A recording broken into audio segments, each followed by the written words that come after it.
The Indian diaspora is killing us. Okay, they are. Not literally. Not literally, but and it maybe in a good way, but killing us in terms of competition. Okay, people are traveling from India to all different countries all throughout the world, and they are more successful than the general population.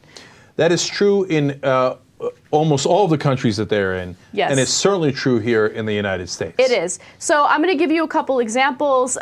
Put up the graphic. It's Indians versus general population in the United States. Just to give you an example of how much they're better in terms of education and employment. So the Indian diaspora in the U.S. is only 1%, except when it comes to graduate school population in the top universities in the United States, they make up 13% of the population. By the way, they're not even close to 1% of the population. They're less than 1%, and they have 13%. That's a giant number of the graduate students.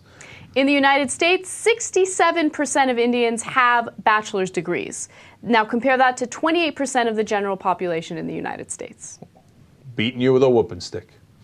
The average household income for Indians is $90,000, whereas the average household income for the general population in the U.S. is $50,000. That is a giant, giant difference. Supposed to do, you take them out of the office and hit them with a stick a couple times. They will do. Okay.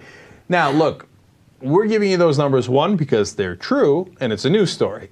Two, because it's not because the South Asians are a better race or anything like that. When you go to India, some of the numbers are disastrous. 40% of the population lives for $1.25 a day or less, okay? And their life expectancy in Mumbai is 56 years old. It's disastrous. It's obviously not genetic. It's not a race thing. It's not any of that.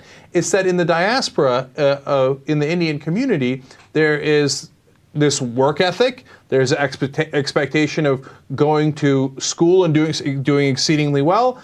And then what they have actually above even other Asians is they're more willing to start their own businesses, right? More initiative, et cetera. It's a great combination. It's a great cultural combination that they have going, and that's why they have success. So what I'm saying is the rest of us should all learn from that, right? So if a culture does something right, that's awesome.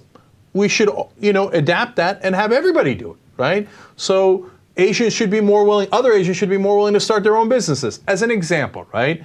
And certainly you should emphasize education more, which Indian communities do. And the list goes on. And you see the proof is in the pudding. 50,000 versus 90,000. As an average, they're nearly doubling the average. That's unbelievable.